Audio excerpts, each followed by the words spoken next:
জামাতে ইসলামী তাদের দলের নিবন্ধন ফিরে পেয়েছে। বাংলাদেশের সাধারণ জনগণের সাথে আমি উচ্ছ্বাসিত, আনন্দিত এজন্য যে গণতন্ত্র বিকাশে বাংলাদেশের এই মুহূর্তে জামাত ইসলামের নিবন্ধন এবং প্রতীক অত্যন্ত গুরুত্বপূর্ণ। আমরা যারা গণতন্ত্রে বিশ্বাস করি, স্বাধীনতায় বিশ্বাস করি, মুক্ত জ্ঞান চর্চায়, ভোটাধিকার এবং মানবাধিকার প্রতিষ্ঠায় বিশ্বাস করি, তাদের প্রত্যেকটি রাজনৈতিক দলের প্রতি সহানুভূতি প্রকাশ করা, তাদের পাশে থাকা, কিন্তু তর্কের ময়দানে একে অপরের ভিন্ন আদর্শ পোষণ করলেও তাদের দুর্দিনে পাশে দাঁড়ানো এটা প্রত্যেকেরই দায়িত্ব। আমি মনে করি গত ফ্যাসিস্ট শেখ হাসিনা সরকার বাংলাদেশ জামাত ইসলামের উপরে নির্বিচারে গুলি করে মানুষদেরকে হত্যা করেছে, নির্যাতন করেছে, নিপীড়ন করেছে, দলের নিবন্ধন বন্ধ করেছে, প্রতীক বন্ধ করেছে, রাষ্ট্রীয়ভাবে গেজেট প্রকাশ করে এই দলটার সকল কার্যক্রম পর্যন্ত নিষিদ্ধ করেছে। কিন্তু আজ প্রমাণ হয়েছে যে এই দলটি বাংলাদেশের কোনো সন্ত্রাসী সংগঠন নয়।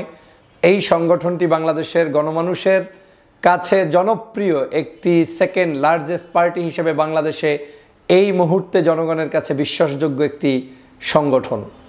এই সংগঠনের নেতাকর্মীদের উপরে জুলুম, অত্যাচার, নিপীড়ন করে সংগঠনের কার্যক্রম যে স্তব্ধ করা যায়নি তা আজকে রায়ের মাধ্যমে প্রকাশ পেয়েছে এবং এই রায়ের মাধ্যমেই এই দলটি এখন নতুন করে উজ্জীবিত হবে।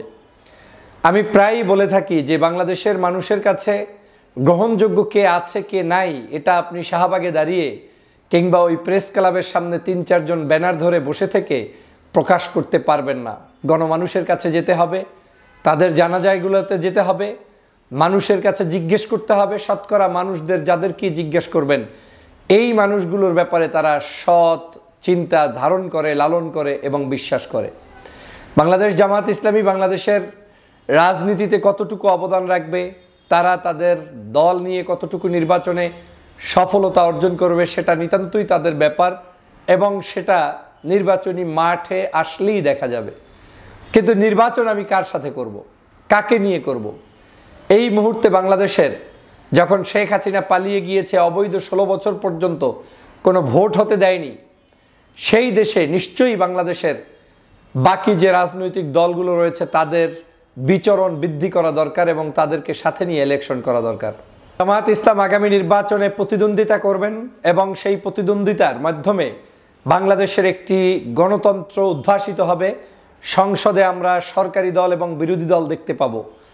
আমরা বিশ্বাস করি নির্বাচন যদি সুষ্ঠু হয় তাহলে বাংলাদেশের জনগণ যে কাউকেই সরকারি দলে নিয়ে আসতে পারে। হতে পারে বিএনপি, হতে পারে জামাত, হতে পারে ভিন্ন কেউ। কিন্তু এই যে ভিন্ন কেউ আসবে, ভিন্ন কেউ যাবে, এটাই গণতন্ত্রের সৌন্দর্য। আমি নিজে দাবি করে বসে থাকবো যে আমিই ক্ষমতায় আসব, এটা কোনো সৌন্দর্যতা নয় এবং এটা যারা বিশ্বাস করে তারা শেখ হাসিনার পদঙ্ক অনুসরণ করে। জামাত ইসলামের উপরে জুলুম, নির্যাতন, অত্যাচারের রেজাল্ট আজকে তারা পেয়েছে যে তাদের উপরে যা করা হয়েছে সবই ছিল অন্যায় এবং এটার প্রতিবাদ আমি সেই বহুকাল আগ থেকে করেছি। নিশ্চয়ই বন্ধুরা আপনাদের মনে আছে এই দলটাকে বিচ্ছিন্ন করার জন্য শাহবাগে তারা কি নাটক করেছিল, বিরিয়ানি খিচুড়ি দিয়ে মিছিল করে তারপরে সেখানে প্রায় তরতাজা 11 জন তাদের দলের নেতাকর্মীকে কাউকে ফাঁসি দিয়ে কাউকে জেলের মধ্যে হত্যা করেছিল।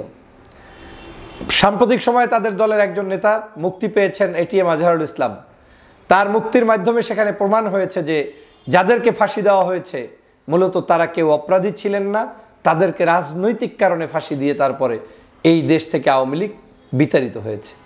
প্রিয় বন্ধুরা আমার, প্রত্যেকটা জিনিসের একটি শেষ থাকে। আজ বাংলাদেশের আওয়ামী লীগের শেষ, আওয়ামী লীগ আর মাথাচাড়া দিয়ে উঠতে পারবে না, দাঁড়াতে পারবে না।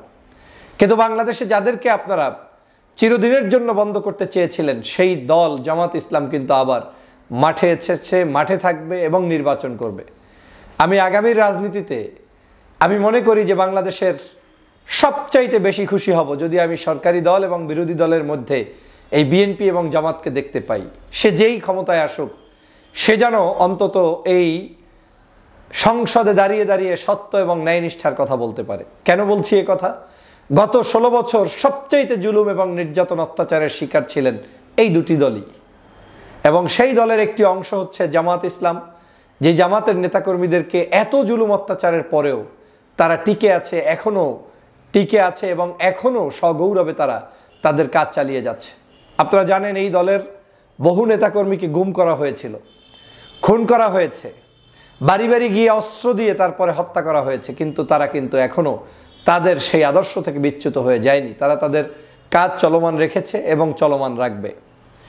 শেখ হাসিনা প্রমাণ করে গিয়েছিল যে এই বাংলাদেশ শেখ হাসিনা ছাড়া আর কেউ থাকতে পারবে না, কিন্তু আজকের প্রমাণ হয়েছে না, এই বাংলাদেশ শেখ হাসিনার জন্য নয়, এই বাংলাদেশ কোনো দুষ্ট চক্রের জন্য নয়। আজ শেখ হাসিনার কিন্তু বিচার কার্যক্রম শুরু হয়েছে এবং সেই বিচারটি আপনারা জানেন যে সরাসরি সম্প্রচারিত হচ্ছে বিটিভি সহ সকল জাতীয় আপনার পোর্টালে, সকল টেলিভিশনে, সকল নিউজ পেপারে সরাসরি এগুলো প্রচার হচ্ছে, দেখানো হচ্ছে।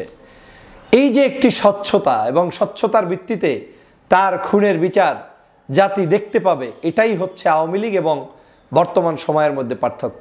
আওয়ামী লীগ হলে কি করতেন? স্বচ্ছতার দরকার নাই, যাকে পাও তাকে পাও, গ্রেপ্তার করো, মেরে ফেলো, শেষ করে ফেলো। আর এই শেষ করতে গিয়েই আজকে তারা ধ্বংস হয়ে গিয়েছে।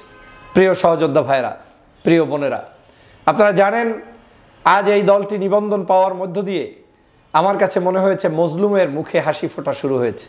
যদি আজ দিলওয়ার হোসেন সাইদি সাহেব, কাদের মোল্লা নিজামী, এরপরে তাদের দলের অন্যান্য নেতাকর্মী যারা আছেন, তারা যদি জীবিত থাকতেন তাহলে হয়তো তারা তাদের আত্মা শান্তি পেত, কষ্ট পেত না।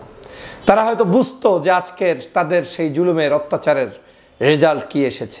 তবে তারা মৃত্যুর আগে বুঝেও গিয়েছে, তারা বলে গিয়েছে বারবার যে যত জুলুম আসুক, অত্যাচার আসুক, আমরা কোনো জায়গায় মাথা নত করব না, বিজয় তোমাদেরই হবে, বিজয় ইসলামেরই হবে, বিজয় এই দলেরই হবে। আজকে সেই বিজয়টি অর্জন হয়েছে।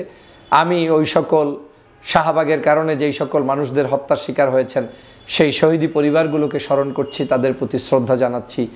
যে সকল শহীদ পরিবার কষ্ট করে এখন পর্যন্ত আপনারা অপেক্ষায় ছিলেন জামাতের নিবন্ধন এবং তাদের উপরে যে তকমা লাগানো যুদ্ধাপরাধের বিচারের নামে প্রহসন, সেটা থেকে মুক্তি পাওয়ার আজ আল্লাহ আপনাদেরকে দুটোই দিয়েছে।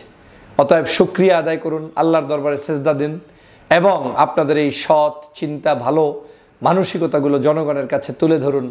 জনগণ আপনাদের এই সকল জুলুম অত্যাচারের জবাব ব্যালট পেপারের মাধ্যমে এবং গণতান্ত্রিক প্রক্রিয়ায় আপনাদেরকে উপহার দিবে, তাদেরকে শাস্তি দিবে এবং আপনাদেরকে উপহার দিবে। প্রিয় বন্ধুরা আমার, আজকের জামাতের এই নিবন্ধন ফিরে পাওয়ায় আমি সারা দেশবাসীকে ধন্যবাদ জানাই। জামাতের আমির ডাক্তার শফিকুর রহমান সাহেব সহ জামাত ইসলামের সকল শ্রেণী পেশার সদস্যবৃন্দ, শুভাকাঙ্ক্ষী, শুভানুদ্দায়ী অথবা জামাতের একজন শত্রু যেও আজকের দিনটাতে অপেক্ষায় ছিলেন কি রেজাল্ট আসে দেখা যাক, তাদের সকলের প্রতি আমি ধন্যবাদ জানাই। এজন্যই আমি জানাই আমি উদার, আমি গণতন্ত্রকে বিশ্বাস করি, আমি উদারভাবে সত্যকে সত্য বলতে পছন্দ করি, ন্যায়কে ন্যায় বলতে পছন্দ করি এবং মজলুমের সাথী থাকতে চাই। মজলুম আমার শত্রু হলেও সে মজলুম। জামাত ইসলামের পক্ষে দীর্ঘ 16 বছর লড়াই করেছি, সংগ্রাম করেছি। বিএনপির দেশনেত্রী বেগম খালেদা জিয়া সহ বিএনপির উপরে জুলুম, নির্যাতন, অত্যাচারের স্টিম রোলারের বিরুদ্ধে কথা বলেছি, সংগ্রাম করেছি। শুধু এই দুটি দল নয়, বরং বাংলাদেশের সকল নির্যাতিত মানুষের পক্ষে আমি কথা বলেছি। অতএব আমার সেই সত্যের পক্ষে কথা বলাটা আজ দমে যাবে, বন্ধ হবে, সেটা আমি চাইনি, চাবো না, কোনো দিন যাতে না হয় সেজন্য আপনাদের দোয়া চাই। আমি জামাত ইসলামকে অনুরোধ করব, আপনারা গণমানুষের দল ইতিমধ্যেই রূপান্তরিত হয়েছেন। জনকল্যাণে আপনারা যেভাবে হিন্দু, মুসলমান, বৌদ্ধ, খ্রিস্টান সকলের পাশে দাঁড়াচ্ছেন, আগামী দিনে আপনারা সেটা অব্যাহত যেমন রাখবেন, পাশাপাশি এই দেশকে রক্ষা করতে হলে আপনাদের নেতৃত্ব অত্যন্ত গুরুত্বপূর্ণ। আমাদের এখন জাতীয় ঐক্য দরকার, বাংলাদেশের মানুষের মধ্যে হানাহানি বন্ধ করা দরকার, হিংসা বিভেদ বন্ধ করা দরকার। আপনারা যদি বড় রাজনৈতিক দলগুলো ঐক্যবদ্ধ থাকতে পারেন তাহলে আমরা সাধারণ নাগরিকরা শান্তিতে থাকতে পারবো। জামাত সেই কাজটি করতে উদাত্ত ভূমিকা পালন করবে এবং জামাত, বিএনপি সহ এদেশের বাকি ইসলামিক এবং দেশপ্রেমিক দলগুলো ঐক্যবদ্ধভাবে ফেসিবাদকে রুখে দিতে ভূমিকা পালন করবে, সেটাই আমার প্রত্যাশা। আল্লাহ হাফেজ।